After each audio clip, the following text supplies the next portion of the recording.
Thank you very much for joining us this morning to honor one of our longest standing and most important traditions, to celebrate the achievements of our awardees. I have attended 27 Academy meetings, and each and every award ceremony has been very inspiring to me. Our Academy Awards honor people who have contributed to our profession and to our Academy in extraordinary ways, and they were nominated by you, the fellows of our Academy. The Academy and I are grateful to the members of the Award Committee for their hard work. Let me introduce the Awards Committee, and I ask that they stand as I call their names. Please hold your applause until all 9 members have been introduced. Ruth Manny, Kawadu Awuso Akufo, Emmanuel Alabi, Larry Bache, Julie DeKinder, Ann Elsner, Teresa J., Kelly Nichols, Carl Spear.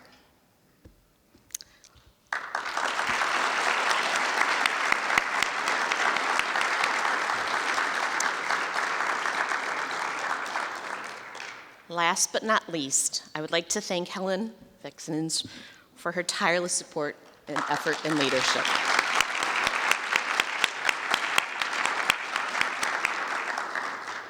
I am honored to work with this talented and dedicated group of fellows. Selecting this year's award recipients was a difficult process for the awards committee because the remarkable achievements of many candidates were virtually indistinguishable. It was inspiring for the committee to see the significant accomplishments of so many of our colleagues. We also understand that the great advances in optometry and vision science are not the result of the efforts of a few, but rather the work of many. Let me remind you that there are no awards if there are no nominations. I know you will be inspired this morning, so also be thinking about the colleague, the teacher, the student, and the indispensable committee member that you know. As you hear the award descriptions this morning, please write down names of the people that you would like to see win the award for next year, and then remind yourself to nominate these individuals when you receive the call for nominations next spring. The future of the program is in your hands. Thank you for all the outstanding nominations this past year. Next, I'd like to state the mission statement for the Academy. The American Academy of Optometry provides exceptional education, supports innovative research, and disseminates knowledge to advance optometric practice and improve patient care. This morning, we will celebrate the fellows who represent the essence of our Academy's mission: exceptional in education, innovative research, and advanced clinical practice and patient care. This morning's Prentice Award is our first award that we will be announcing. The Charles F. Prentice Medal is the Academy's top award and lectures at the annual meeting and is presented to an individual who has made a significant contribution to the advancement of knowledge through research in vision science. It is named for Charles Prentice, the 19th century opticist, a term he coined, who is internationally renowned for developing the system of quantifying prism power that we now know as the prism diopter, and who, by charging for his determination of refractive error, is generally regarded as the father of modern optometry. The recipient of this year's Prentice Medal is Don Moody.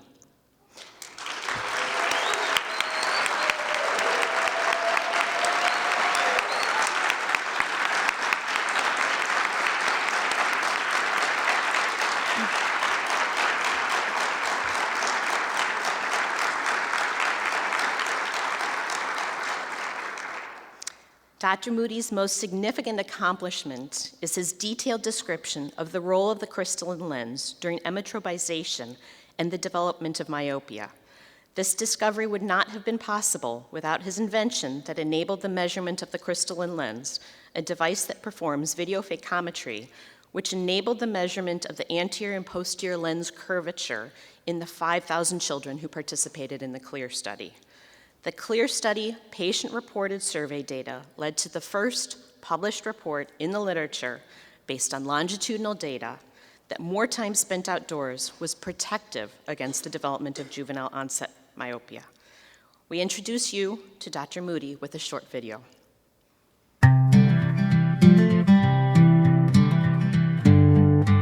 I'm Don Muty. I'm the E.F. Wildermuth Foundation Professor in Optometry at The Ohio State University College of Optometry. I guess you could call me a reformed high school English teacher. Was not the best writer in the world, and so I sort of had a career crisis, and I just happened to go to an optometrist for nearsightedness. And as my optometrist went through his exam, I thought, I really think eyes and vision are fascinating. Why aren't I thinking about this as a career? And really never looked back. Hey! Hey. How are you? All right. Good. What are you doing? I met Don Muty on probably the first day of optometry school at UC Berkeley. I was a front row optometry student first year. I had a close group of friends in optometry school that did not include Don Muty, and that close group of friends decided he was funny and that we should recruit him to be our friend. I would hear this commotion behind me, and it was like, who are these people? You know, why aren't they taking this as seriously as I am? And it turned out they were Carla and the friends that she had already made in first year. And in so doing, we slowly recruited him from being a front row, listening to every word each professor said person to the back row rabble-rousing. I thought I was being introduced to a cult. But no, they were just fun people who decided to make a project of me. And, you know, it changed my life. I mean, these are lifelong friends. I think Don's biggest contributions are in the field of myopia. Everything really myopia. Don Muty is kind of the king of myopia, and I would say because he knows about all aspects of myopia. What are the risk factors for myopia and the physiological mechanisms behind myopia, as well as the correction of myopia and management of myopia, and more recently in ways to prevent myopia. So when you look at Don's work, his collaborations with, for example, Carla Zadnik on the CLEAR study, and you look at the papers that Don has authored and put out, and these are some of the papers that really describe to us how the eye changes, the biometry of the eye changes leading up to the onset of myopia compared to kids who remain emmetropic, and are papers that I use all the time now when I'm teaching graduate students about refractive error development. It's really provided an important foundation for the important clinical work that's happening today. If I were to try and understand the effect that Don Muty has had on the profession, I think it goes well beyond optometry, but it touches a lot of people's lives. Having Don as a mentor has been very, very important to me, but even more so, it's having him as a friend. The guy was at my wedding. He was at the first birthday party of my both of my kids. It's just who Don is. Don's just a fabulous, caring human being. He's the kind of person that I want officiating my wedding, and he's also the kind of person that I want advising me through my research acumen and my research development. When I told him as a fourth-year optometry student that I had gotten engaged over the weekend, he cried. You say those encouraging words, you give insightful thoughts and advice and observations. That to me is in the essence of being mutied. Oh, I've been mutied. Being mutied would have a couple of secondary definitions to it. You know, the primary one might be upsetting the apple cart late in the game. Oh, I've been mutied. I've been mutied for sure. Being mutied means thinking about something really important and needing it to be changed at the very, very last minute. And so getting mutied, while it is a big pain in the butt, is really ultimately making better science for optometry and for our patients. Being mutied is a positive thing. It means that you've put out the best paper possible with the data that you have. So if you're watching this and you've been mutied on a paper, welcome to the club. Don's a cat guy. We've always been a cat family. I don't think my family's never owned a dog. I love cats, and I've always had cats. My class actually named Don's cats. Good optometry students that they were, the top vote getters were Javal for Javal's rule and Purkinje for Purkinje images. So I added the extra R, Purkinje. Don Muty can build anything he needs to do his research with a trip to the hardware store and enough duct tape. My stock in trade is Velcro, hot glue, silicone caulk, and duct tape.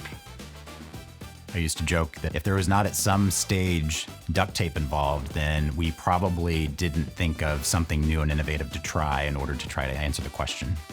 Conceiving and designing and building new instruments, it evokes the spirit of Glenn Fry in the most positive way. So, yeah, he's amazing like that. We had an optometry spelling bee here at Ohio State, and there were teams of students who got to participate. And one team dressed up as Don in 3 different outfits. We showed up to the spelling bee, which Don was a judge at, as the Mad Eye Muties, and we won the spelling bee. And Don took us out to dinner to celebrate. Don is a perfectionist when it comes to both science and, interestingly enough, baking. He makes perfectly round cookies with crinkles in just the right spot.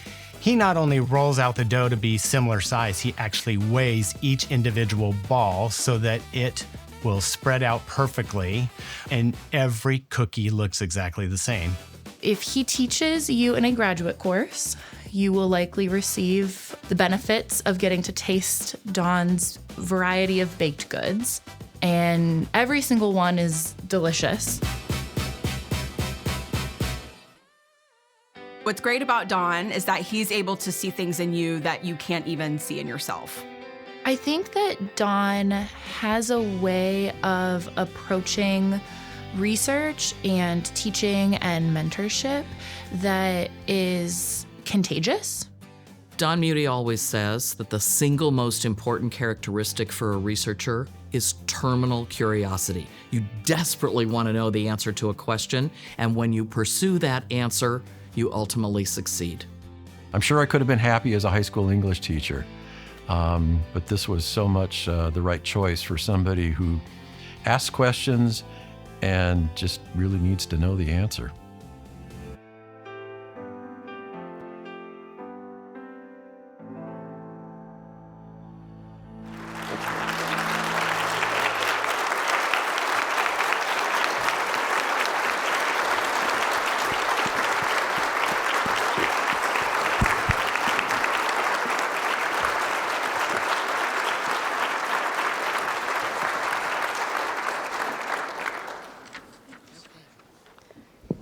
I am happy to announce and introduce the Charles Prentice Medal recipient this year, Dr. Don Muti, who will present his presentation. Thanks so much, Charlotte. Thank you. I can't tell you how much this moment means for me, but those cookies didn't bake themselves. That was a team effort, and I share this moment with everyone that I've ever worked with. I've been so fortunate in my career to be a part of just these wonderful collaborative teams, dedicated, talented people.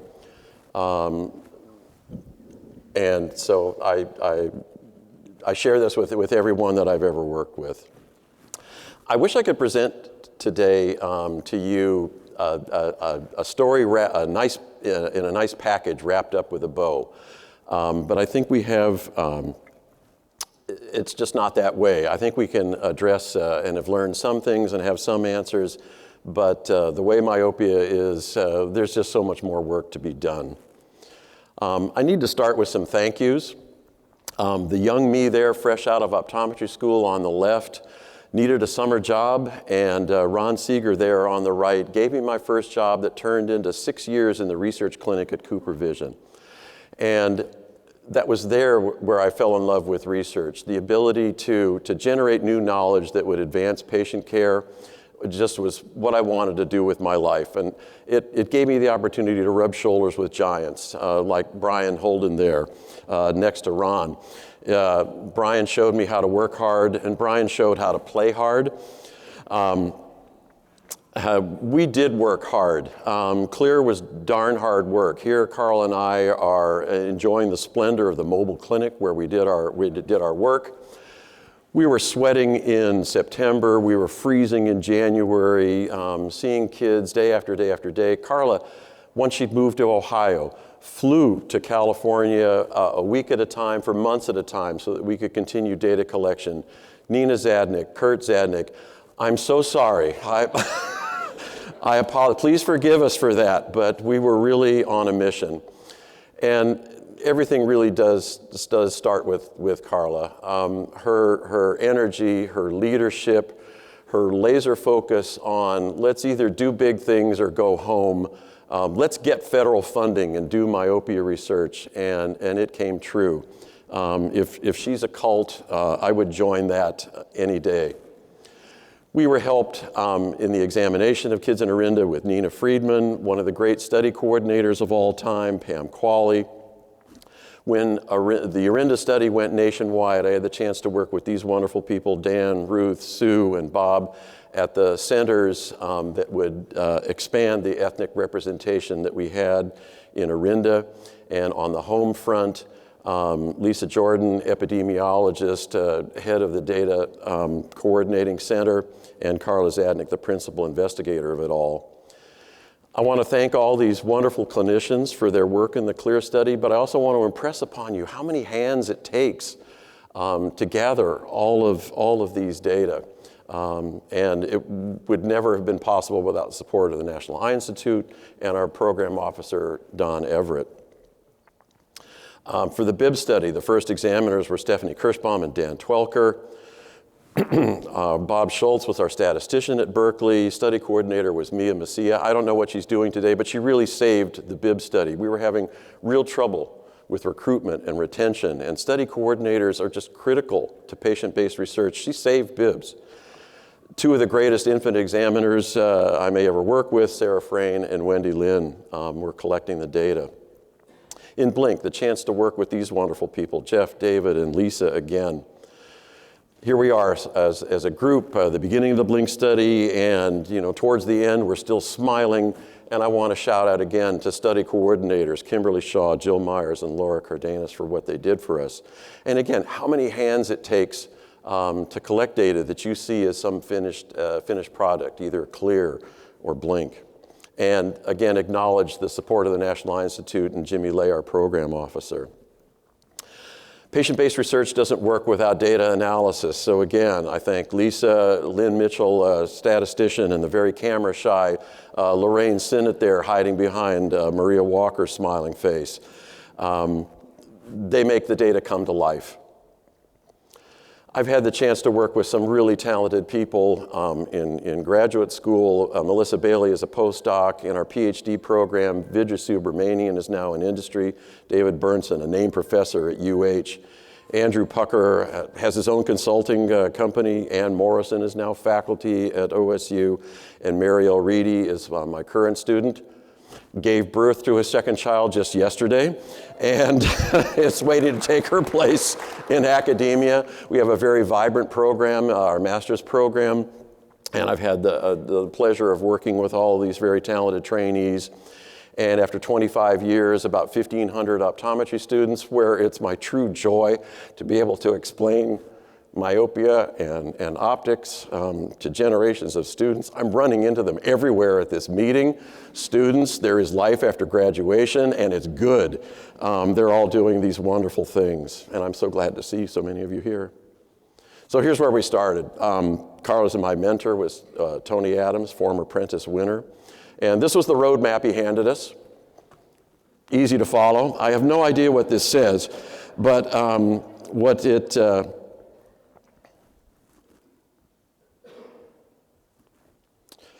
it led to was this set of questions. This is where we started in 1988. We were trying to figure out, so what do we think causes myopia? Can we identify risk factors? If we put risk factors together, can we make a predictive model? And then if we can predict the onset of myopia, is there anything that we can do about it? So where we've made some progress, I think, is those first issues. Treatment of myopia is still a work in progress. Where we started was with what Monroe Hirsch left us in 1964. Also former Academy president and Prentice winner. He had defined in his longitudinal studies that +0.5 was the optimal cut point between high and low risk for future myopia. Low hyperopia, less than +0.5, and against the rule of astigmatism were the risk factors that he had identified in 1964. I don't know how fast it is, but fast forward about 51 years, 21 years of our work, and about just under 5,000 children later, we produced this paper which identified the list of what we saw as risk factors for the onset of myopia. I'll read them off for you. These were factors that were associated at every baseline age with later risk of onset of myopia. A higher ACA ratio, an eyeball that looked like it was close to myopia because it was longer, because it had a lower crystalline lens power, was thinner, where there were myopic parents, where the eye was a different shape, less oblate, so that it had less peripheral myopia. Kids were spending less time outdoors. They did have against the rule astigmatism, and they had a low hyperopic refractive error. Importantly, the hot risk factors of the day when we were doing the work were that we did not find associated with myopia was more near work that children were doing and accommodative lag. So we were able to embellish on Hirsch and refine Hirsch just a little bit and establish some age-related cut points that came from this figure here. If you follow the topmost points as optimal cut points at various baseline ages, it was 3/4 at the age of 6, plus a half at 7 and 8, plus a quarter at 9 to 10, and plano at age 11, with a C statistic around 0.9. Prediction is not that difficult. I see papers with machine learning and artificial intelligence, additional risk factors added to the modeling. And I would say as a bottom line that nothing predicts your future refractive error like your present refractive error. Nothing predicts your risk of falling off the myopia cliff like how close your toes are to the edge of that cliff. And so of all the risk factors that we identified, really predictive modeling boils down to what is your refractive error? And so, as Carla said, gee, we only had to do about 20 years worth of work to figure out Hirsch kind of had it back in the 60s. But we were able to extend those predictive models into probabilities of becoming myopic given various baseline characteristics. Here's a high-risk profile, so a young Asian female with a low hyperopic refractive error.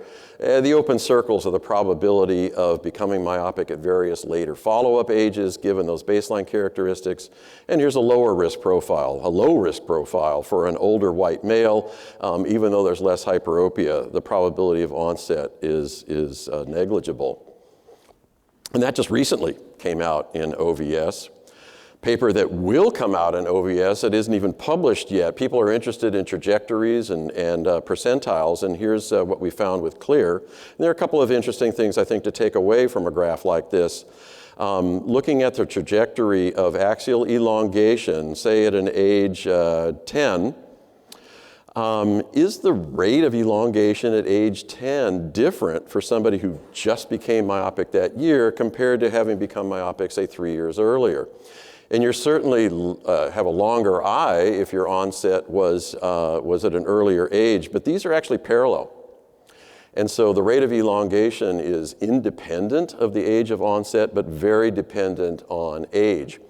So as I say to students, if you think of the myopia train, if you get on the myopia train at a young age, the further you go. But the train only runs at a certain speed at a certain age. Faster when you're young, and it's a little slower as you get older, but it's the same speed for everybody at age 10, regardless of when you got on board. And this really parallels what was seen in refractive error in Asia. These are progression curves, and their point too was these progression curves are parallel. The other interesting thing about this graph is that it starts at about 23.8, and 23.8 is in fact our axial length on average at our onset visit here at 0. So where is the edge of the myopia cliff in terms of axial length? It's about 23.8 millimeters on average. And remarkably, it's 23.8 millimeters in Asia as well. This is work from Singapore where the dots identify the average age of onset regardless of whether it was age 8, 9, 10, or 11. It's the same for all of these ages. The edge of the myopia cliff they found was 23.8 as well. A fascinating thing that I think requires further study. Here are our percentile curves, again, yet to come out, accepted for publication, but yet to come out in OVS. And the numbers are the associated probabilities of becoming myopic. at those ages and those axial lengths. And if I restrict the percentile curves to European ethnicity heritage and try and compare those to a more recent data set from the Netherlands, so comparable ethnic heritage and comparable prevalence of myopia, how does CLEAR, as an older study, compare to a birth cohort that's on average about 20 years down the road from where we were with CLEAR? So what's your feeling? Well, I wouldn't be showing the slide if I didn't have something good to tell. So here's their 50th percentile overlaid on ours, 90th percentile, 10th percentile for boys, and similar for girls. So at least in those decades, myopia has not become a different animal. The best thing that we've done that came out of this study was identification of time outdoors as a beneficial effect, as a protective thing.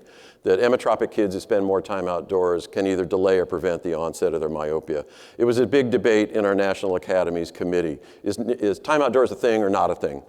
And eventually there was a full-throated endorsement that yes, time outdoors is a thing. And here's my favorite depiction of it being a thing. That is across various quartiles of time outdoors. Obviously, 2 myopic parents increases the probability of becoming myopic. But what was 60% with a low amount of time outdoors with 2 hours a day or 14 hours a week is reduced by about a factor of 3. I think a very powerful effect. And it's the same shape here in this meta-analysis. And I think forms the foundation of the International Myopia Institute's recommendation. 2 hours a day is good for kids. CLEAR used surveys to evaluate time outdoors, and this is a figure from a very recent paper that used smartwatch data, objective dosimetry, to monitor time outdoors. The story is the same. They found 2.5 hours conferred maximum benefit. So it really reinforces what was from often criticized survey data that we had in CLEAR. They were able to add a couple of refinements. That is about 5,000 lux conferred maximum benefit when you're outdoors. And 5,000 is a pretty easy level to achieve. If the sun's out and you're walking in the shade of a tree or a building, 5,000 lux is easily attainable. They were able to add additional details that you couldn't just poke your head out the door, that it had to be at least 15 minutes to mean anything, and that the light level had to be at least 2,000 lux to confer any benefit at all. Another thing that a companion paper in this same cohort found was time outdoors really only applied to kids who weren't yet myopic. Just like CLEAR found, once a child is myopic, time outdoors does not influence rate of elongation or progression, frustratingly and mysteriously. But even with their smartwatch data, they confirmed the same finding. So sending a myopic child outdoors for lower progression rates is really not, I don't believe, is an evidence-based recommendation. This has impact. This has been adopted in Taiwan. They used to have kids look out the window. It wasn't effective. After reading our work, and I had the opportunity to shake the hand of Dr. Wu, and it was this moment I'll never forget. He said, "Thank you for your work." We put it into practice. And after decade after decade after decade of an increasing prevalence of myopia in Taiwan, when they instituted this every day 120 increase in time outdoors, it started to turn the corner. I mean, I hope it continues to decrease in prevalence, but this is having some positive effect, which makes me think maybe it's time to take the win on time outdoors. You know, every time you hear a study, it's, oh, more research is needed. Oh, this is not determined yet, not definitive. Maybe it's time to turn it towards advocacy here. School is a place where kids could get an hour's worth of time outdoors. They're not getting it. The average school total recess in a school day is half of at least that 1 hour. So perhaps there's some good that we can do there. Let me turn my attention to near work. Let me make that a little bigger for you. Yeah, those odds ratios are 1, and those confidence intervals are 1, and it's 1 on either side to the second decimal place. We just did not see anything for near work in our school-age kids. But I'll leave this open. I mean, CLEAR was done where there were Game Boys, there were computers, but smartphones, 2007, tablets, 2010. You know, kids, it's a different visual environment today. What about today's kids or tomorrow's kids? This worries me. You don't need to know how to read to use these things. Kids use them frequently for long periods of time and at very close working distances. So school age near work, what about toddler near work? And my concern for toddler near work is really driven by what we've learned about emmetropization. The orthodoxy, the dogma, the model is that emmetropization and infant eye growth are driven by defocus. And I don't think that's right. And when I say that to committees of experts, they give me a look like, what are you talking about? They give me the two-headed look. I think we found that in BIBS. Let me show you the evidence for why I think it's accommodation and not defocus. That's the driver of eye growth in infancy. These are BIBS data.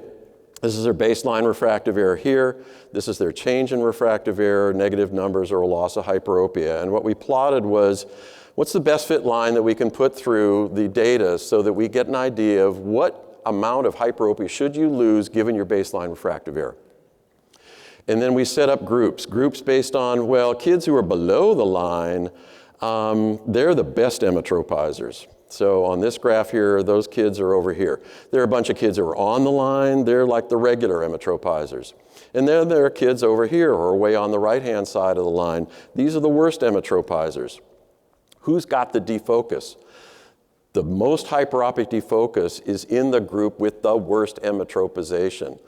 How do you not have defocus? You accommodate. Who's the best emmetropizers? Those are the ones who are accommodating most robustly and most accurately. Okay, so this was in BIBS. Ann Morrison did this heroic study to look at a clinical trial where she would try and encourage accommodation and see how it affected emmetropization. And the heroism was trying to find 35 highly hyperopic infants by hanging out for months and months and months in a pediatrician's office, randomizing them to observation or a partial refractive correction, and then vision therapy to try and improve their accommodation. She did all the work, I did the retinoscopy, and then she would do MEM to get an idea of what's their defocus and what's their accommodation. If you put the MEM finding together with the accommodative stimulus and their baseline refractive error, you can get an idea what their accommodative response was, and here again, the loss in hyperopia at various ages. These are the accommodative response data. The defocus data, there was no association with refractive error change at any visit associated with defocus.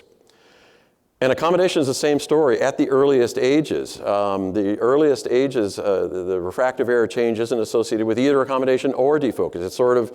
It's not guided by vision. The eye is just growing.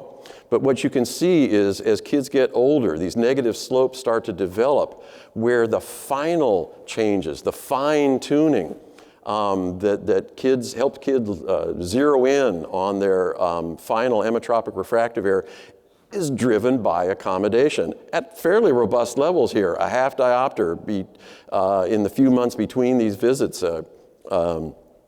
So, I mean, I think what Ann, and this is going to come out in British Journal of Ophthalmology soon, I think has demonstrated this strong association between accommodation and emmetropization as the eye reaches later infancy. But my question still is about toddlerhood. Accommodation can be a force for good. It drives emmetropization and eye growth. Oh, not related at school age. Where does that stop? Where does the in-between turn off, where near work is no longer driving eye growth?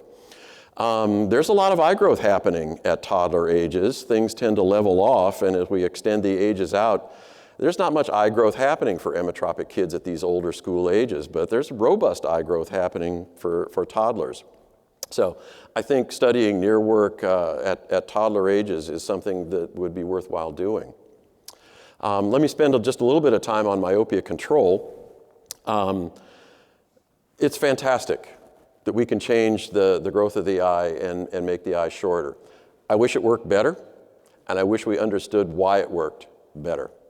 The academies sort of expressed that disappointment that, 3/4 is not nothing, but I wish it were more. Most treatments are about a half diopter, 3/4, 2/10, 3/10 of a millimeter. Hopefully we can do better. The other thing about myopia control, at least optical myopia control that I'm going to talk about here, I'm not sure it's working the way that we think it ought to be working. It's meant to be an inhibition of growth from imposing peripheral myopic defocus. Myopic defocus is supposed to be an inhibitory factor.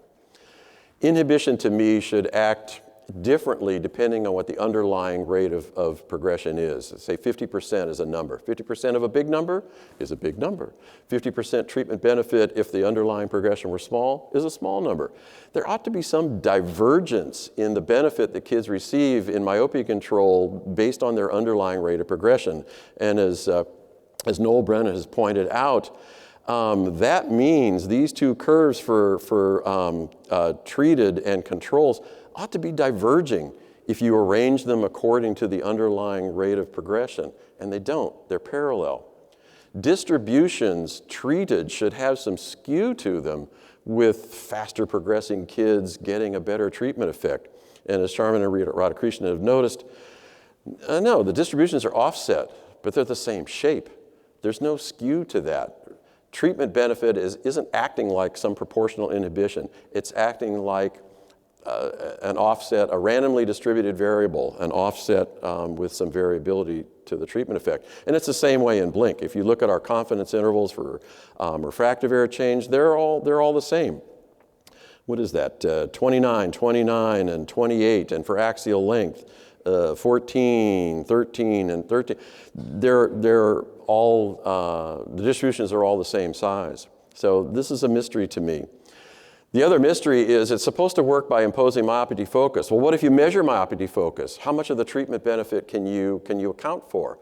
And David Bernson put this paper out in IOVS, where we looked hard to try and find associations between our treatment benefit and the amount of myopic defocus that was present, and couldn't find any. Those would be positive coefficients here in this column, and there are only a few where coefficients are actually in the right direction between myopic defocus and axial elongation. And they account for either precious little of the treatment benefit or it's only at one peripheral location. I mean, what kind of mechanism is that where there's like one magic piece of the retina that's responsive? It just doesn't make sense. It doesn't add up.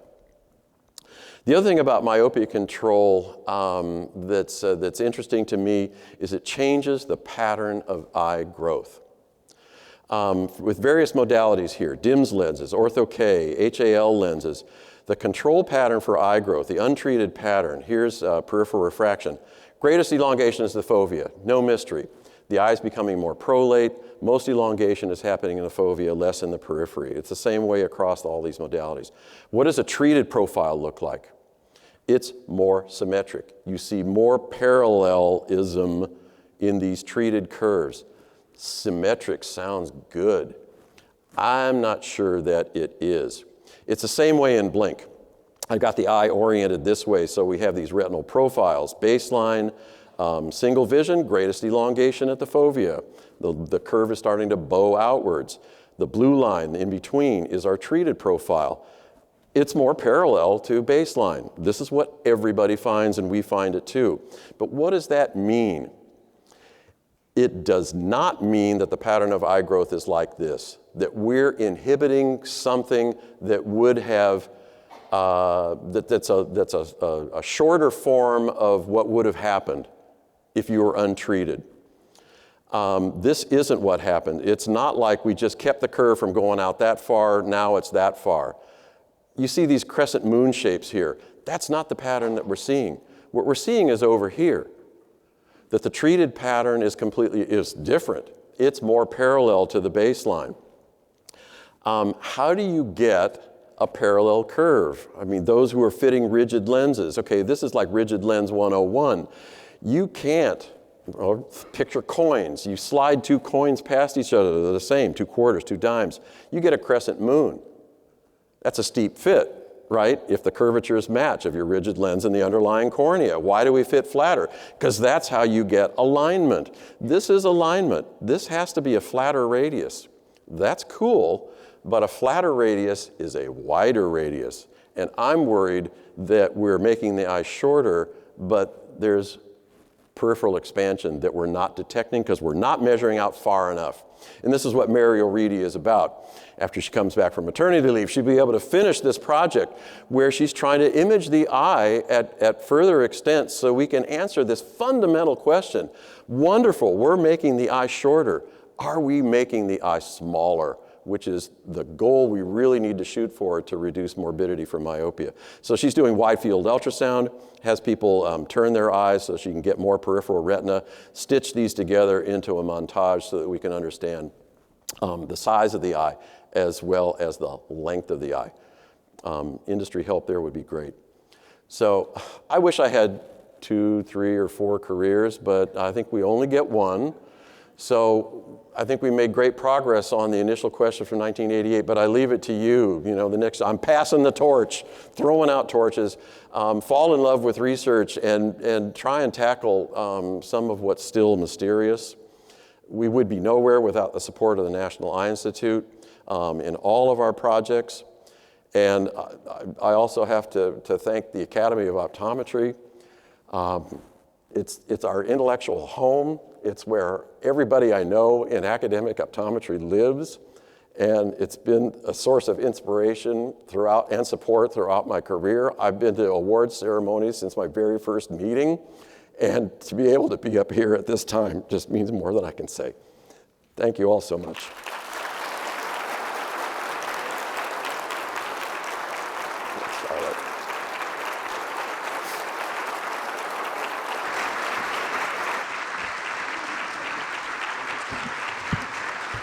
And to present the award, Dr. Jeff Walleen, President of the American Academy of Optometry.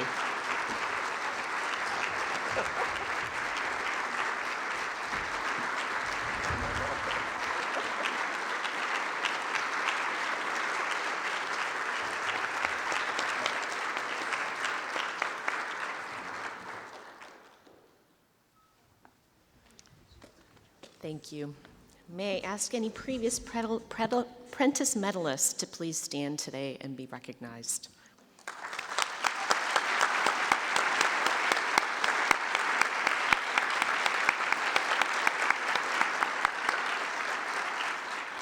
Congratulations. Our next award is the Irvin M. Beatrice Borish Award. The Borish Award was established in 1996 by Dr. Irvin Borish and recognizes an outstanding young researcher who has shown an exceptional promise to conduct independent optometric research directly related to the etiology, prevention, detection, and diagnosis of management of clinical eye disorders. The 2025 Borish Award recipient is Dr. Philip Juhas.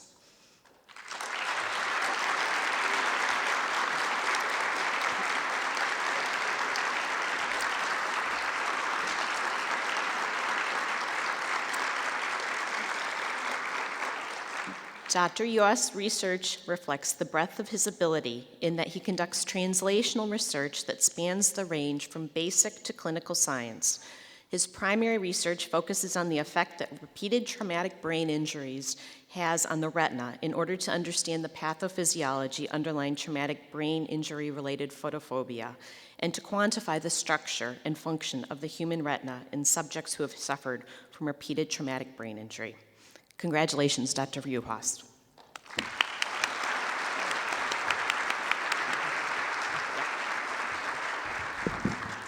Just very briefly, it's a tremendous honor to win an award named for Dr. Borish, and especially when the past award winners are all men and women that I look up to. Thank you to the Academy, Dr. Jocelyn, and the awards committee. Thank you to all my friends, colleagues, and students in Ohio State, especially Dr. Andy Hartwick, who fostered the research bug in me. I very much appreciate it, Andy. Thank you.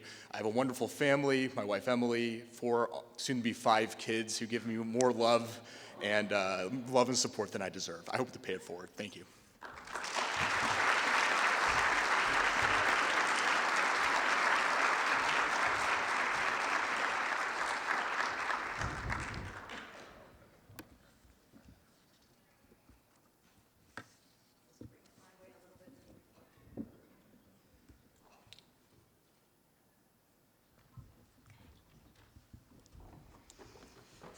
Okay. And our next award is the William Feinblum Award, established in 1983 to honor the preeminent inventor, entrepreneur, clinician, and low vision pioneer, Dr. William Feinblum. The award is presented to an individual who has made a distinguished and significant contribution to clinical excellence and the direct clinical advancement of visual and optometric service, and thus the visual enhancement of the public. This year's Feinblum awardee is awarded to Dr. Alex Bowers.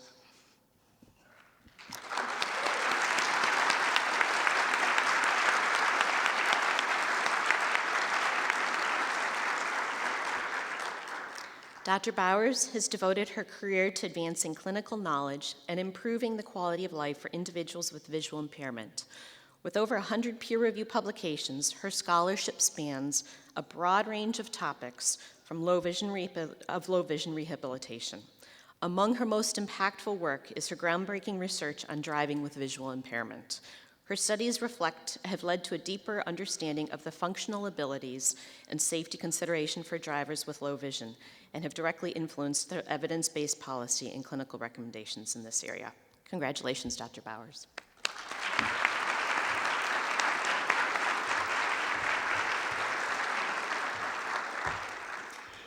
So thank you to all my colleagues, the Academy, all the people here from my lab today, all my past lab members.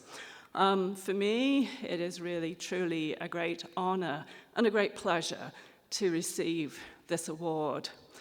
I started my career as an optometrist in a busy hospital eye clinic where I met many patients with low vision.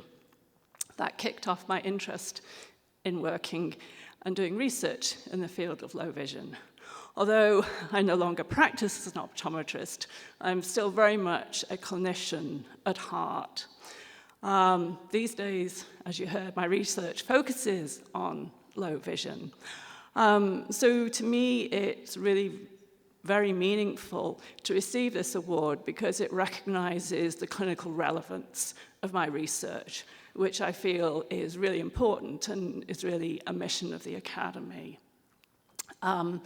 So on that note, I'd like to say thank you very much. And last thing I wanted to mention is that it is especially meaningful because William Feinblum was actually a pioneer in the field of low vision research. Thank you.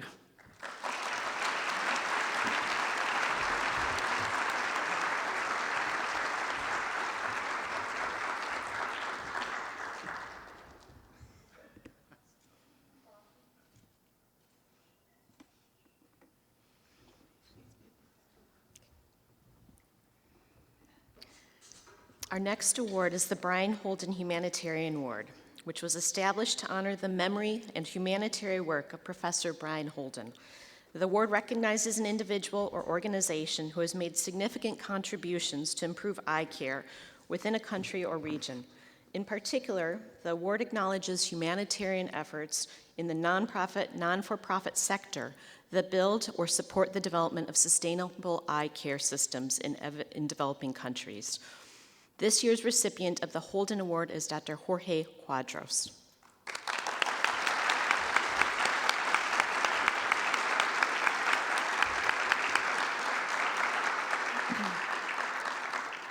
Dr. Quadros stands out not only for his recognition of the root problem that underserved communities face in accessing eye care, but also in his passion for creating practical, far-reaching solutions and teaching others. His groundbreaking teleretinal screening program, IPRAX, has screened over 750,000 patients with diabetes since its inception in 2019 within the US and abroad. The IPRAX model improves access to diabetic eye disease detection in communities that may otherwise not have had access to regular eye care screenings. Congratulations, Dr. Quadros. Well, thank you. It's really an incredible honor, really unexpected. It's actually 1.5 million, but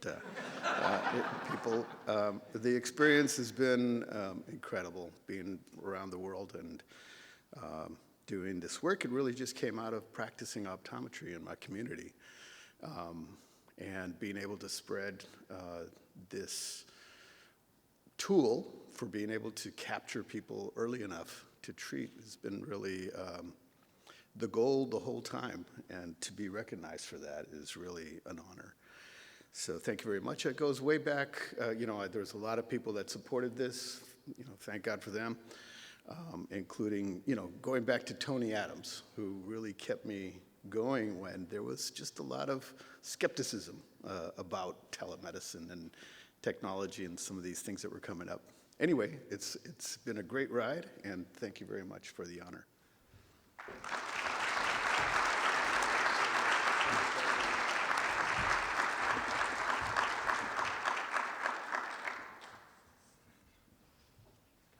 Congratulations.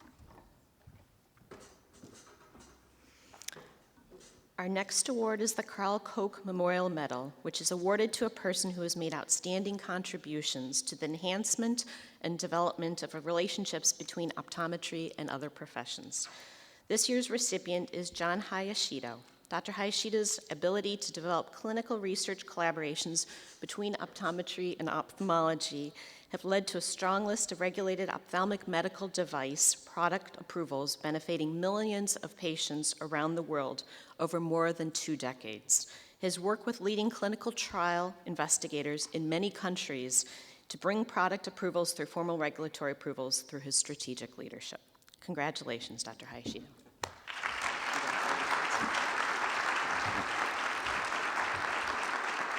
Thank you.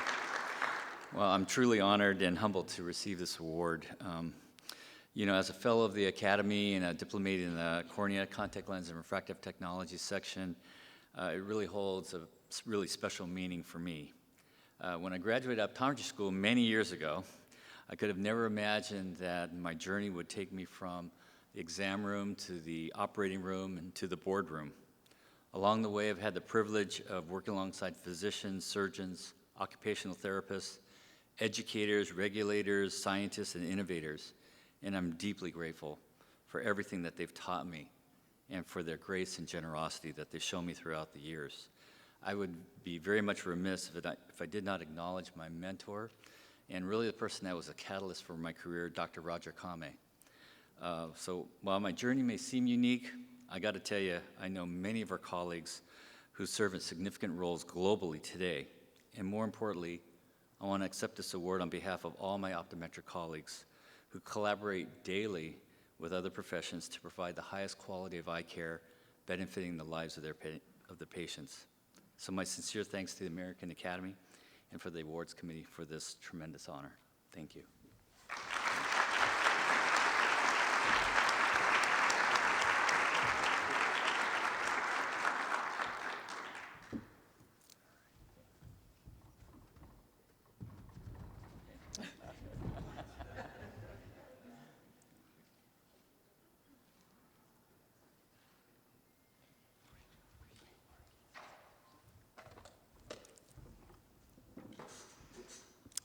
Okay, our next award is the AAO Esler Award for Outstanding Contributions to International Optometry. The International Award recognizes an individual or organization whose direct effects and contributions have resulted in unquestionably significant and extraordinary developments in optometry and eye care internationally. This year's International Award will be awarded to Yukucheku Levi Asuagu. Dr. Asuago is a global leader in optometry and public health, whose impactful contributions span research, education, clinical service, and advocacy across multiple continents. His research specializes in rural health and diabetes prevention. Congratulations.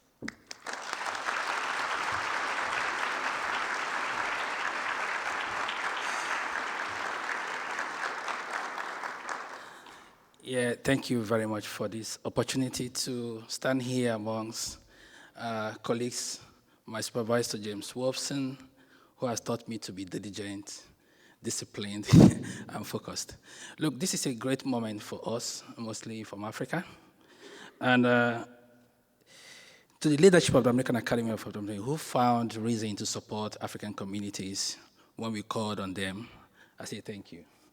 To those who found need to subsidize the rate for mentorship for those who are becoming fellows, because there was need for the African community to be part of this forum, I say thank you. This is why I'm standing here today. I'm deeply honored and grateful to receive this award. ESILO has long been a partner in global health. It's been a partner in African communities, helping the less privileged. We do a lot of screenings, which are sponsored by one site, ESILO Luxottica, in Nigeria and other parts of Africa. So being here now, taking this award, is really a testament to the work that's yet to be done. There's lots of people that we have to reach. Blindness is real. When you're in African communities, there's an epidemic of blindness there. So I do see the need for this work to continue beyond these borders. This recognition renews my commitment as well as a person. Growing up in Nigeria, moving from Nigeria to Saudi Arabia, working as an optometrist, going from there to Australia, doing a PhD, had a time in the UK where James Wolfson taught me how to be diligent. I've seen what international optometry looks like. And I think that's why this nomination for me is really worthwhile. So I do want to say, for anybody here who's got privilege to work in Africa, there's need, and it's real. We may not be able to fly to Academy every year spending $5.6 million Naira to be here. That's a lot. For a Nigerian to be here to this meeting, it will cost them close to 10 million Naira. And that's the salary of somebody for 3 years. But you guys are very privileged to be sitting here, enjoying the Academy, having all that comes with it. But we are deprived of that because of the differences and inequality in health. So I think this is a testament to how it is to support African communities and what we can do when we have the right, support. So I appreciate this. Thank you to the board. Thank you to ESILO. Thank you to Jeff and Susan Carter, who started this with us, and to James and all my colleagues here. To the African chapter members, it's our turn. Thank you for coming in. God bless.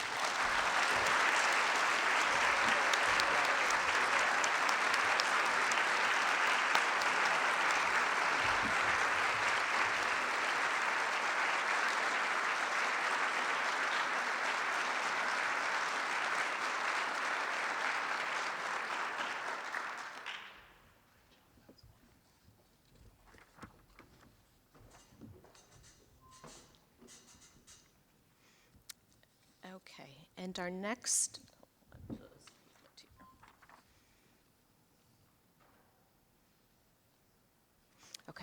our next awardee is the Tody Adams Eminent Service Award, which awards persons that have rendered extraordinary and/or distinguished long-term service to the Academy. This year's awardee is Dr. David Kirshen. Dr. Kirshen, dedication to the Academy and its foundation are measured through his 53 years of membership. The list of committee, chapter, and board leadership is extensive.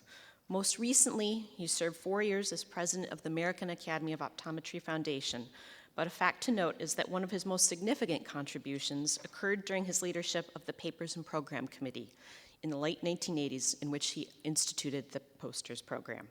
Congratulations, Dr. Kirshen.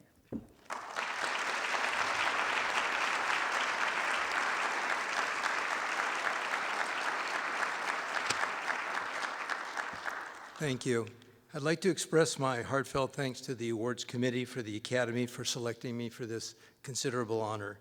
It's truly humbling to be among the distinguished individuals who have received this award in the past.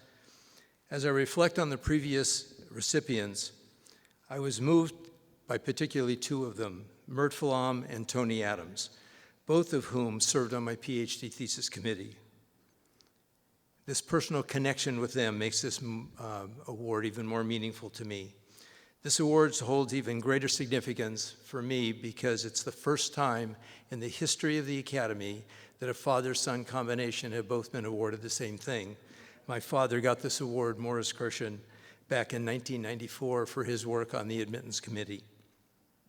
I'd also like to express my thanks to my wife and to my children, whose unwavering support and encouragement allowed me to serve the Academy for over 53 years and the foundation. All of my children surprised me today by flying in from California and Philadelphia to share this award with me. And it's worth noting that Matthew, my oldest son, began his academic medicine career right here at the Academy by presenting as a high school student, the youngest person to ever present at the Academy, and he published his first paper in OVS. So thank you again for the privilege of serving the Academy and the Foundation, and for this award. Thank you.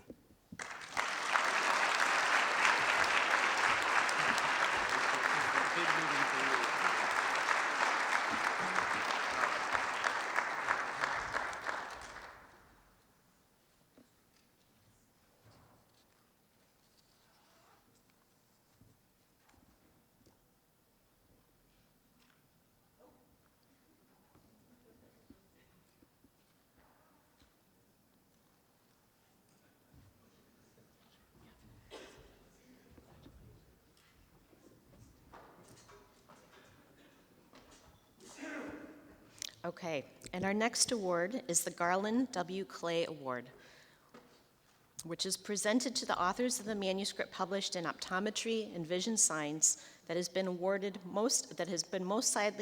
most widely cited in the world of research literature in the preceding 5 years. This selection is based on the vote of the OVS editorial board, guided by the citations index published by the Institute for Scientific Information. It is a distinct pleasure to call upon our editor-in-chief of Optometry and Vision Science to present this award. Please welcome to the podium this year's Clay Award, Dr. David Elliott. Is there some slides or something? I'm sorry? There should be some slides.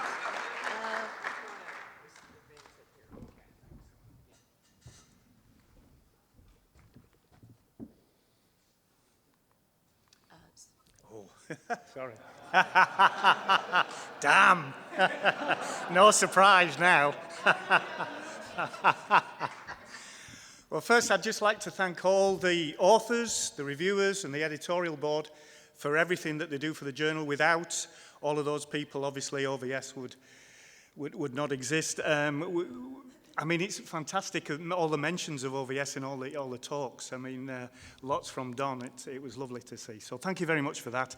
I mean, everybody does that for no remuneration on top of all their day jobs. So it's a big ask, and people do come through. But I did, particularly this year, want to thank Kurt. Kurt has been the main man behind OVS for, well, it will be 30 years in July. He's seen, as it says there, every mess up that authors make, reviewers make, editors make, but critically he knows how to fix them. So if we have a problem, we ask Kurt. What we're going to do when he retires, we'll be fine, hopefully, because he's taught us how to do it all. So thank you, Kurt. I mean, if you'd like to stand.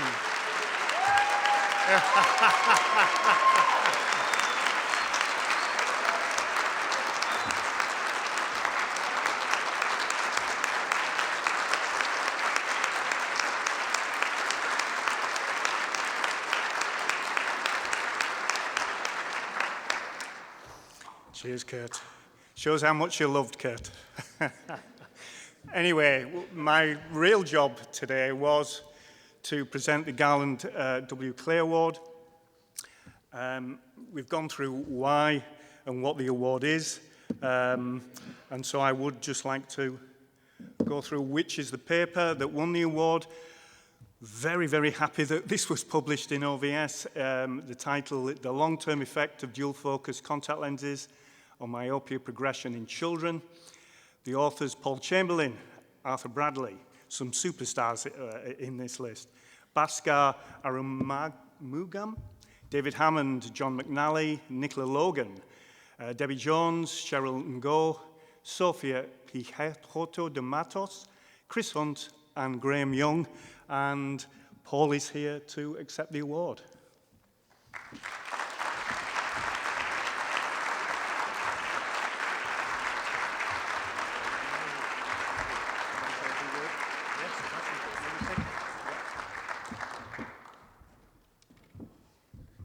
Say a few words. Thank you so much to the editorial board of OVS and the awards committee for giving us this award for a second time. That's pretty unbelievable.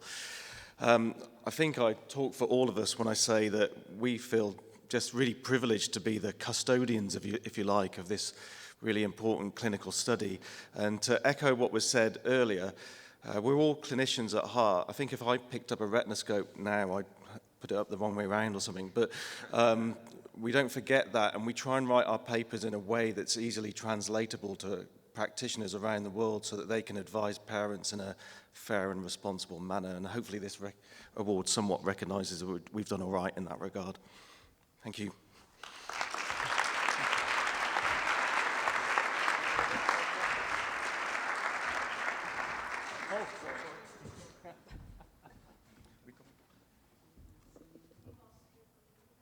This way.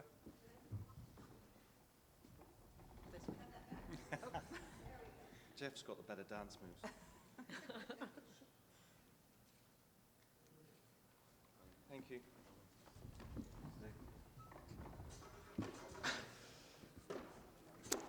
Okay.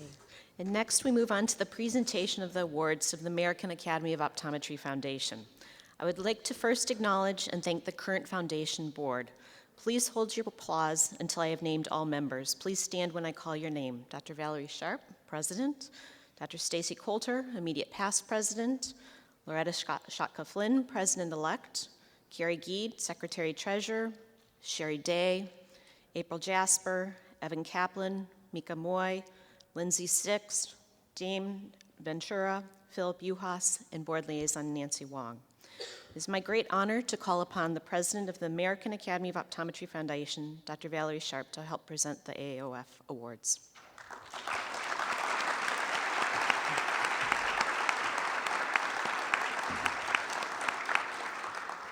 Our first award is the Julius F. Neumüller Award in Optics. The AAOF's Julius F. Neumüller Award in Optics is awarded to a student pursuing a Doctor of Optometry degree in a school or college of optometry who submits a first author original research paper on one of the following topics: geometrical optics, physical optics, ophthalmic optics, optics of the eye. The award is in honor of Julius F. Neumüller, who is a professor of physical and geometric optics at the Pennsylvania College of Optometry. The award this year, the awards committee selected the following research article to honor with this award: Compensation versus Uncompensated Millimeters During Myopia Progression, Estimating H' in Children, by Derek Hammerg of the Ohio State University College of Optometry. Congratulations, Derek.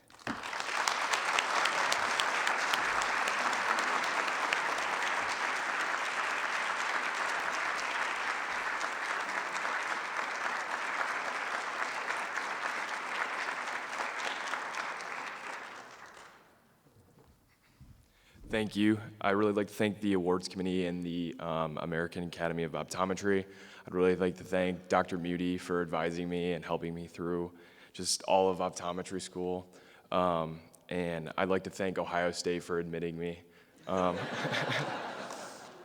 I'd like to thank my family for flying from Michigan to come see me get this award. And I'd like to thank my friends for being here. Thank you.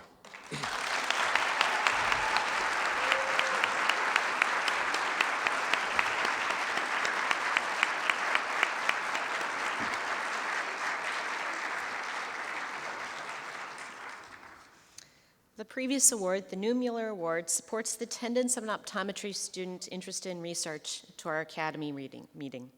Another Student Travel Fellowship Award is administered by the Academy's DEI and Belonging Committee, DEBI Committee. The intent of the DEBI's student travel grant is to enhance access to the Academy's annual meeting for the future optometrists who might have been undersupported and have fewer opportunities for engagement in the Academy. I would like to invite this year's recipients to join us on stage to present their certificates. Maya Day joins us from the Ohio State University, and Andrew Herrera from the Marshall B. Ketchum University, SCCO.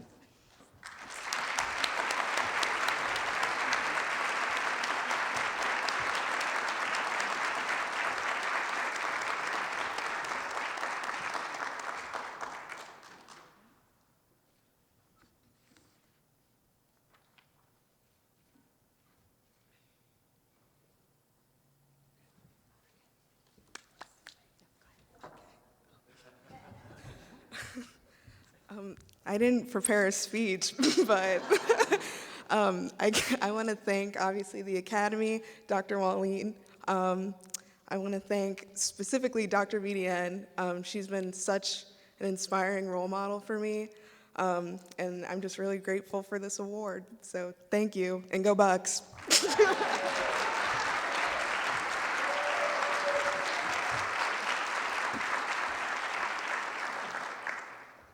I just also want to say thank you so much for this recognition. I'm very appreciative. It's my first Academy, so shout out to that.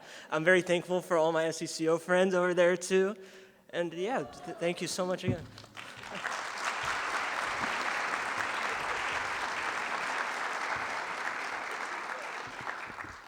Okay, our next award is the AAOF Outstanding Emerging Leader Award, which is presented to an individual who has displayed exceptional potential as a leader in the profession of optometry. This year's recipient is Deborah Nduta. A 2013 Azell Fellow, Dr. Duda received the Maki Shiobaro Scholarship from the Optometric Vision Research Foundation and the Brian Kirby Prize for Research Excellence in Optometry for the quality of his PhD thesis.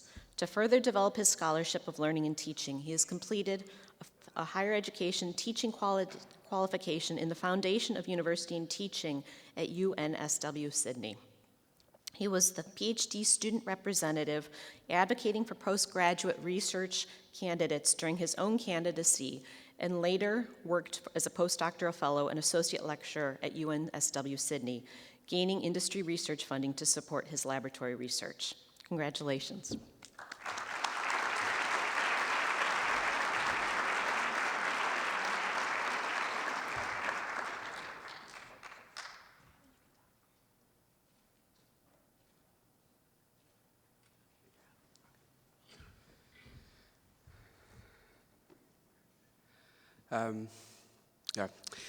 It's an incredible honor to receive this prestigious award from American Academy of Optometry, and thank you so much for the award committee to having this. It is incredible. I'd like to thank my family for their unwavering support. Unfortunately, they couldn't be here. But I can't name many, but thank you so much, Professor James Wolfson, Fiona Stapleton for supporting me everything that I do, Mark Wilcox for teaching me how to do research, and Leon Davis of Aston University, where I work at the moment, and believing in me. This award is a recognition to my mentors, my colleagues, my students at Aston University, UK, Brian Holland Vision Institute, University of New South Wales, Australia, and LV Prasad Eye Institute, India. Thank you so much again, American Academy of Optometry Foundations and Award Committee. Thank you.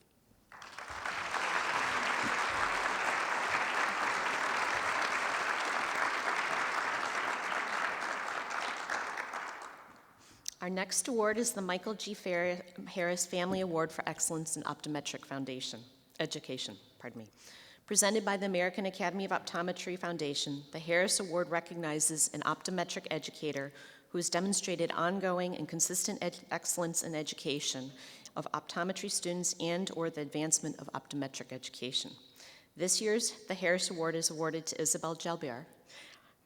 Professor Jalbert's teaching philosophy focuses on the teaching lifelong skills and competencies in evidence-based practice and how to use these in developing appropriate ocular therapeutics knowledge and practices, rather than simply focusing on imparting facts.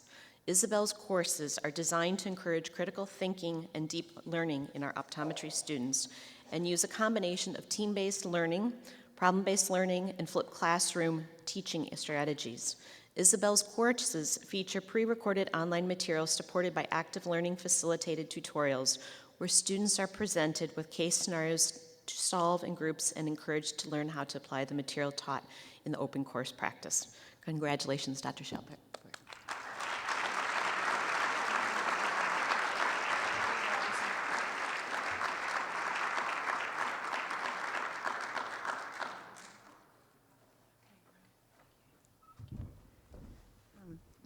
Thank you very much. Also unprepared, I didn't realize I could have a few words. Thank you so much. I'm really grateful for the awards committee. The American Academy of Optometry is really important to non-American optometrists like me. It's It's a meeting that is essential for my teaching. This is where I get to connect with other researchers. I get to hear about the latest product development so that we can hope to get all of the beautiful therapeutic medications you have here in the US. So I wouldn't be able to do what I do without coming here almost every year. And lastly, I want to thank all of the people here who teach with me, Fiona in particular, who's been essential to my career. And I want to thank the few students who are here. I hope you've enjoyed learning with me. I certainly enjoyed doing all this teaching and this research with you. Once again, thank you, everyone.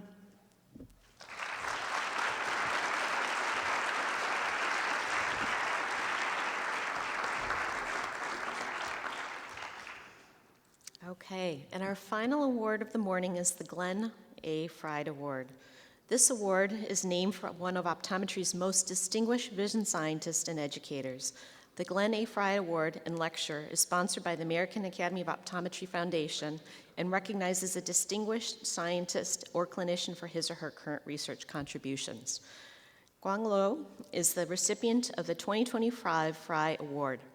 What distinguishes Dr. Lo's research, development, and mentoring career from those of his peers is his focus on low vision and the development and reduction to product and practice of clever, innovative, and useful assistive technology for blind and visually impaired people. He also must be lauded for his development of innovative technology and methods for conducting complex and sophisticated low vision research. We introduce you to him with a short video. My name is Gang Luo. I'm a research scientist at the Skapens Eye Research Institute of Mars Eye and Ear. About 23 years ago, I came to Boston as a postdoc in Dr. Eli Paley's lab. I hired him to be an engineer, to develop head-mounted displays for low vision, which he did successfully and well. I was primarily focusing on design machines, optical instruments to measure things. However, the postdoc training completely changed my career path. Very soon after starting here, he showed great interest in vision science aspect of our work, rather than the engineering aspect that he was highly trained for. But I still find the value of my engineering background in helping people with vision problems. He started this whole thing about vision rehabilitation apps, and this was in way back in 2012, 2013. I have been developing smartphone apps to help patients in their daily life. For instance, they've just recently released an AI-based application that helps people the last bit of the way to a bus stop. Bus stops move around all of the time. They're a real challenge for people and the signage is poor. But Gang's been able to develop an application that helps people using AI to kind of locate exactly where that bus stop is so that they can get to it and the bus will stop because it sees them at the stop. I also develop smartphone apps for vision screening to support accessibility to vision care. We talk a lot about big science these days, that you need a lot of data. With this approach, Gang broke through this limitation in a big way, but also to a more moderate way with monitoring drivers in their own car for long periods. Gang has really brought another dimension to the research that I've done, most recently in the field of naturalistic driving. Gang's team have developed a whole video processing pipeline, which now allows us to look at how people with hemianopia scan using their head and their eyes in their daily driving. So this provides unprecedented data to look at how people with hemianopia actually compensate for their visual field loss in an everyday task. He's amazing. I really enjoy that his way of using the engineering's mind to think about the approaches and the problems. As a biologist, when we work with animals, we often just looking at how they behave, but we often don't think about the mathematical ways of measuring that kind of behavior. And that's what Gan bring into this collaboration and the designing of the behavior test. His whole concept of this low vision rehab research has been to develop tools or apps and let people use them. Gang is a real scientist. Gang understands the evidence that's needed to change clinical practice. He understands the hypotheses that should be investigated, and he goes about doing that in a methodical and sensible way to get right to the crux of the questions that really matter to people with vision impairment. And that's one of the things I admire the most about him. He's curious to know, to learn, and to fix. He started this nonprofit, Nearsighted Globe, which developed a high science, low tech, easy to use refractive kit for measuring the power of glasses for people with nearsightedness. So his curiosity and genuine desire to create impact was what actually pushed Nearsighted Globe forward. He's a mensch. Gan is very sharp, very logical, and but also very humble. He has a good sense of humour. I even managed to persuade him to come Scottish country dancing a couple of times. He didn't actually do much dancing, but he did spend a lot of time analysing what we were doing. Professor Liu is inquisitive. I have a feeling that he's a very cool person. Yeah, my dad's pretty cool. Yeah. So during the COVID, in addition to work from home, I use that time also to learn some new skills. So I pick up the cello. First school, at the end of the semester, they have this recital. Because there was quarantine and you couldn't have the actual recitals, we had to record it in our basement, and it took a few tries, but it was like fun, I guess. So in addition to all the smarts and all the engineering power and all the great science that he brings, he's just a genuinely great guy and a kind person. And I think it's important that people understand that too. I have confidence the Gang is going to be going up. We'll be proud to say, oh, I know him when he was not even a postdoc. I was thinking, oh my God, I wish there was a day that I could just say, thank you, Professor Liu, for being amazing, for being kind, for supporting me personally. As a person without optometry degree, receiving the Fry Award is the most fulfilling moment I have ever had. I'm pretty proud of him for winning the Fry Award. Yeah.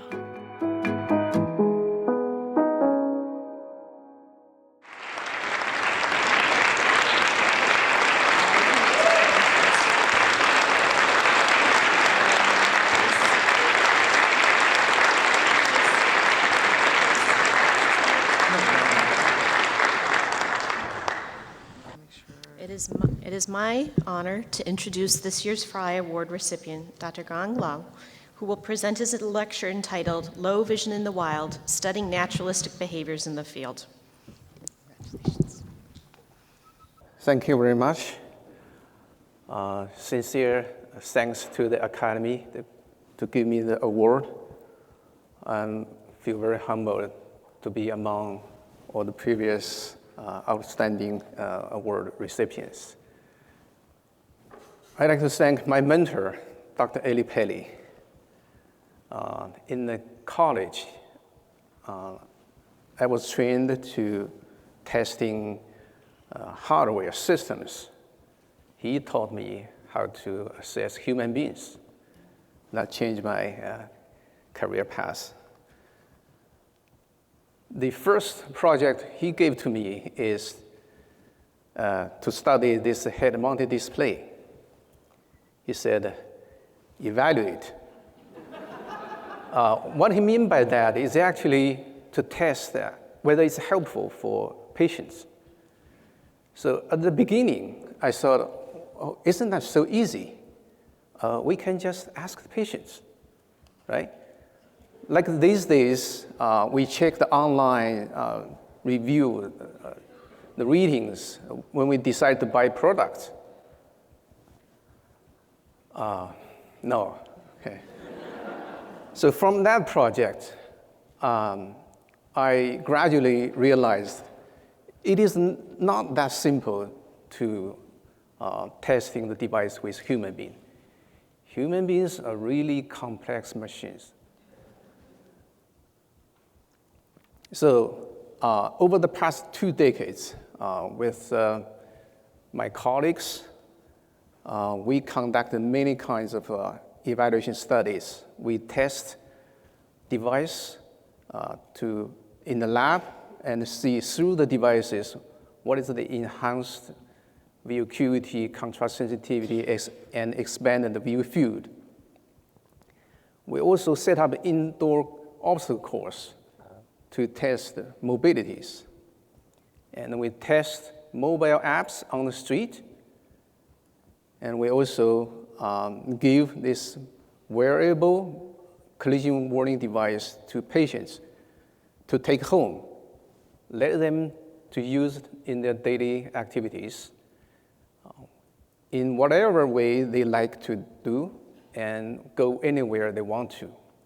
So basically, this study was conducted under a naturalistic conditions.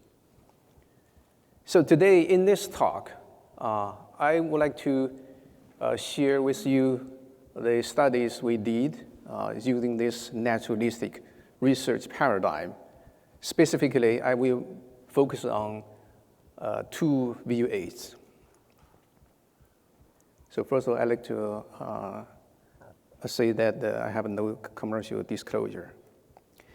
The first view aids I will present today is bioptic telescope. So I'm sure that all you would know that bioptic driving is allowed for many decades now. But there were still some questions not answered clearly, even after many years when the bioptic driving licensure was first granted. So here are the 2 of the questions. How often the bioptic is used in driving, and what is being looked at through the telescope? Some people may say, isn't that simple? Just ask the patients. No. My colleague, Dr. Alex Bowers, and also Eddie Paley, they did that, as well as other researchers who did the survey study. Alex actually repeated the survey. She found that the participants actually give you inconsistent response to this type of questions. The reliability is low. So I was thinking, okay, can we use a camera to record their driving so I can see with my own eyes? This was my very first bioptic driver subject. It was 20 years ago. At that time, I recorded her driving using video cassettes. As you see, the black and white. And over 10 days, I recorded 55 trips. And in total, I got 6 hours of driving. I watched every second of it. And I found only 7 times she used the telescope. So I realized that I need to record longer. So I used digital video recorder. So it's not a problem to record a lot of videos, but it's not fun to watch so much videos. We need some technology to help.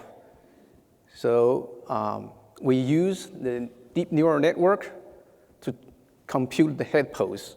And from the head pose data, we can use algorithm to identify the possible bioptic use, which is a quick head dip. And then we visually confirm those true biooptic use events. After done that, we can mark the biooptic aiming points to the road video and visually interpret what is being looked at. So with this semi-automated but very efficient tools on our hand, now we can cook. We enrolled 19 visually impaired biooptic drivers. Each of them were recorded more than 8 weeks when they're driving in their home environment. And at the end, we analyzed 477 hours of videos. So as for the question about the telescope use time, we found that they use the biooptic telescope only 1.6% of their drive time. So you look back on what Alex found. She found 5%. It's a pretty good estimate, but now we have objective data to resolve the reliability issue. So basically, those visually impaired driver was driving most of the time with unaided vision, except for a few outliers. So as for the question, what is the target looking through the telescope? 80 to 100% of the drivers said they use the telescope to see the road signs, traffic lights. But what about the percentage of the targets? That question was not asked. Now, by watching the video, we know that only 5% of the target were road sign, and the traffic lights was 5%. What is the biggest chunk in here? It's traffic ahead, just the situation in front of you. 85% of it. So the percentage of driver and percentage of a target are two different aspects of driving biooptic use behaviors. Right? A driver may say that I definitely use the telescope to look at the road sign, but it's very hard for them to quantify how many targets they look at, what are they. Well, if you have ever looked at the gaze movement of yourself, you will realize what I'm saying.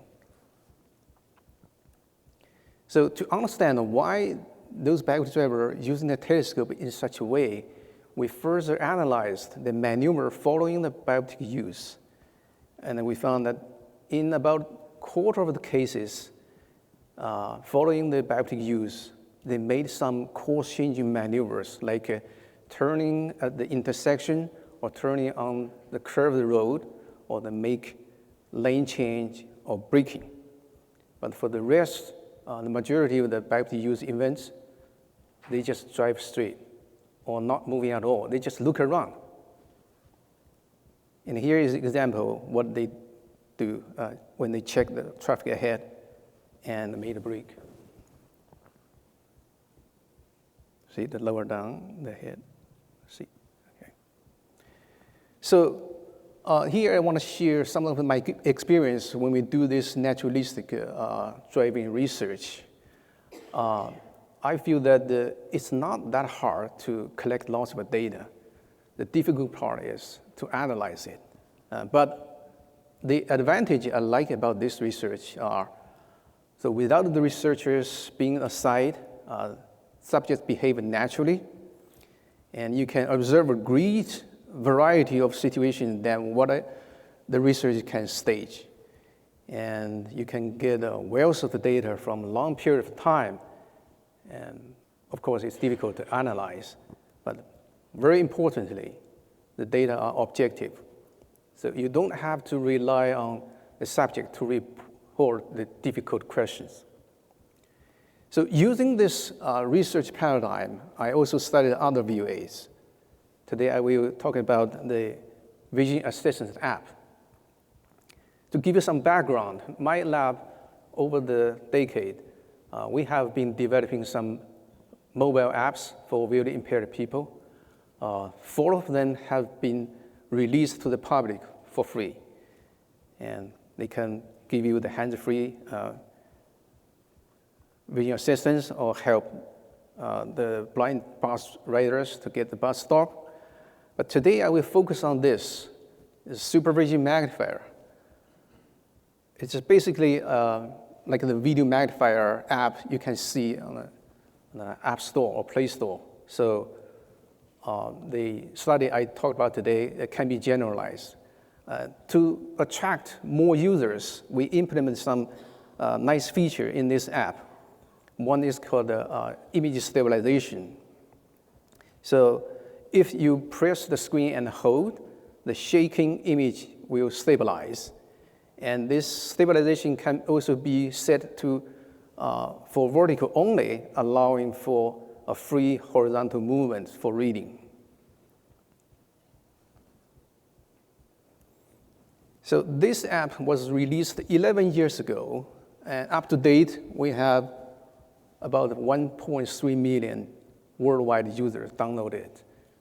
Now we typically have 40,000 monthly active users. So this is a gold mine. We can dig big data out of it. And the way this time I do the study is I use the analytics service provider to do the heavy lifting job. What I mean by that is that this provider, they have this data collection module I can put in my app, and automatically the app usage data can be uploaded to the server when people launch this app. And the analytics service server can do the tallying and aggregate the usage data. Because it's aggregated, I don't know who used this app, so the personal identifiable information is removed. And then we download the data and do the analysis for our questions. So the first study I did was on 16,000 people, see how they use the app in their daily life. And those 16,000 users are from 129 countries. I monitored them for 1 month and count how many times they launched this app within that month. I saw that about 44% of them used only 1 or 2 times in a month. And to clarify, the way we collect the data is that the usage of this launch will be uploaded the next time you launch the app. So we made sure those are returning users, not someone who downloaded the app, gave it a try, and never used it again. So many of them use it only 1 or 2 times. They are light users, but we do have some heavy users. They use once per day or 10 times per day, but only 4%. I look at each time when they launch the app, how long they use the app. 77 of the launches were shorter than 3 minutes. I also look at if a person is using the app within a day, what is the total time they use the app? For 69% of the users, they used 3 minutes or late or shorter. So this can be one-time use or can be multiple times combined, shorter than 3 minutes. So these days on the market, they are mainly dedicated video magnifier, but typically most of them actually only used for near, not for far. But smartphones, their camera has the capability to look far. So I was wondering whether those app users actually use this app to look at the distant object. And we do see that this significant launches is for distant object. And here's a few examples that I came across personally. They're not staged. In this case, this person is using an iPad to look at the speakers in the conference. And in this case, the person is using a phone to look at the slides in the meeting. So that was my first study. Then COVID came. So while I was working at home, I started to wonder how my app users are doing during the lockdown. So I started to track their app use activities. I tracked them across 2 years. On average, there were 38,000 users during the COVID years. And in each month, they use the app for more than 262,000 times. It's a lot of data.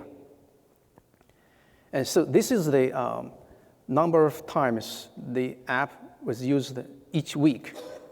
As you can see, the curve fluctuates. And I see that here there seems to be a decrease, which is from March to April. You probably still remember that during April 2020, 1/3 of the world's population lived with COVID restriction. So I wondered whether this decrease is related to the COVID lockdown. So I compared with the previous data. As you can see that there's no such decrease in previous year. The decrease in COVID year is significant. By putting the two curves together, we also realized, okay, there's another drop in both years, which is the holiday season, December and the New Year. So what's the common between holiday and the COVID lockdown? Those are two very different things. Well, okay, there's one thing in common, that they all stay at home, right? So we checked the usage during the week, comparing the weekdays and the weekend, and we do see that during the weekend, they use the app less. So now we observed that lockdown, holidays, and weekends have the similar effect. Why?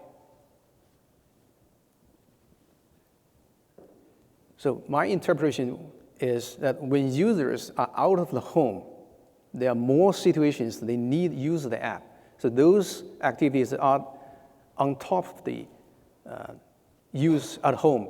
So you see that when they are at home, they use less, but if they go out during the day, they use more. Is there any evidence for this? So I tracked their travel distance. So this is the geo distance between two consecutive app launches. So for instance, if you use an app at home and then you go to your office and use it again, the geo distance is between your home and your office.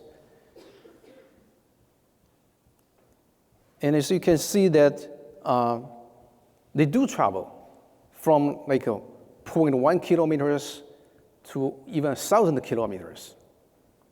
And interestingly, that there's a small bump in here, which is from 1 kilometer to between 1 kilometer to 50 kilometers. This is similar to the commute distance of normally sighted, according to DOT.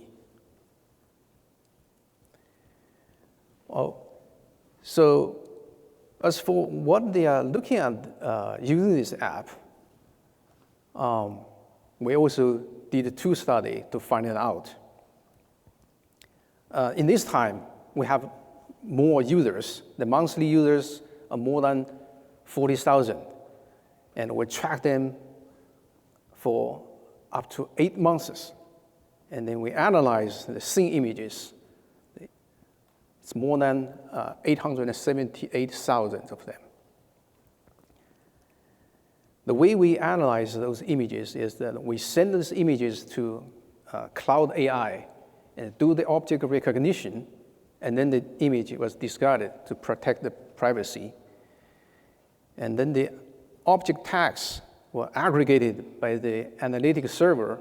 Again, the user information was removed. So at the end, we found there are about 1,300 of types of objects is in those scene images. So we further group those object types to 11 categories. On the top is text. Well, it's understandable. People use that to read text. But it's only 40%. Majority is non-text. So when we published this paper, I saw that on the social media, one person said, "Oh, yeah, it makes sense. I knew this." Yes. Now we have data to prove it is.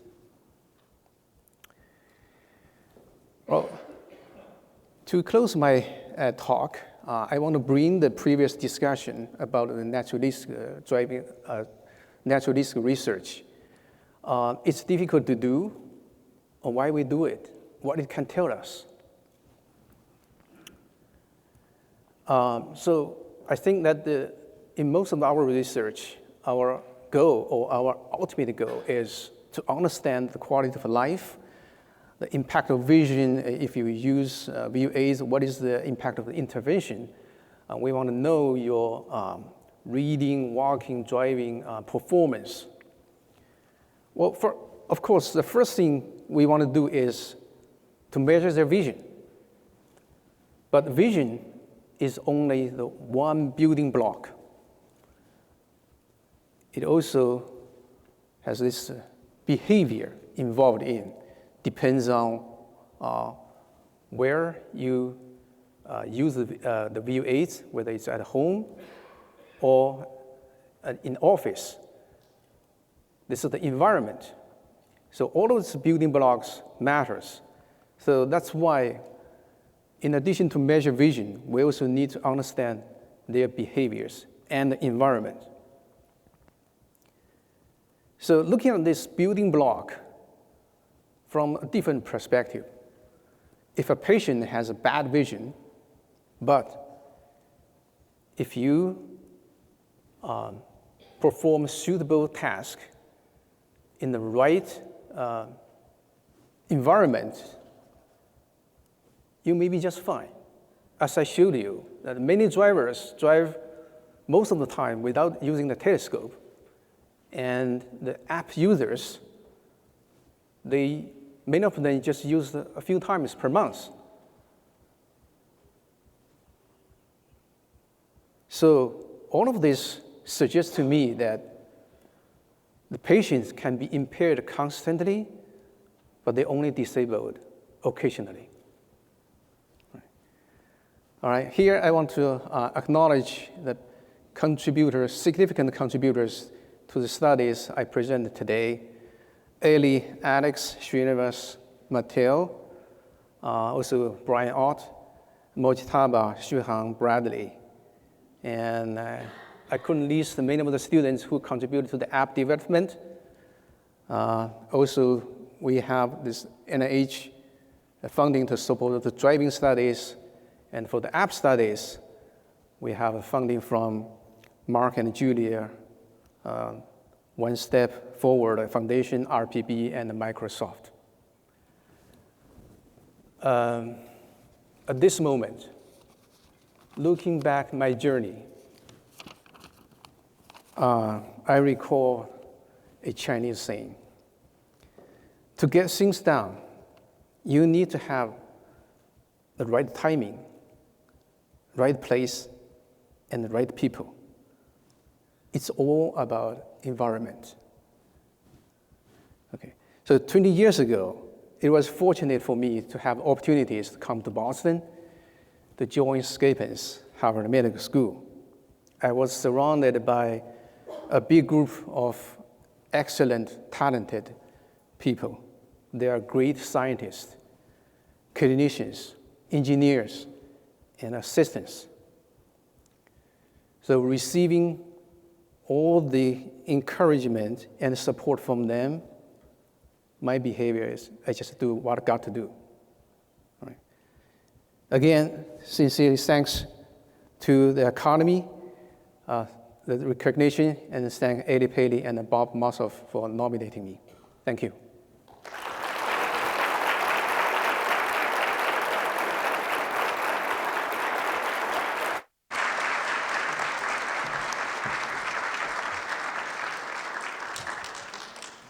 Okay, and with Dr. Sharp to present the award. Congratulations.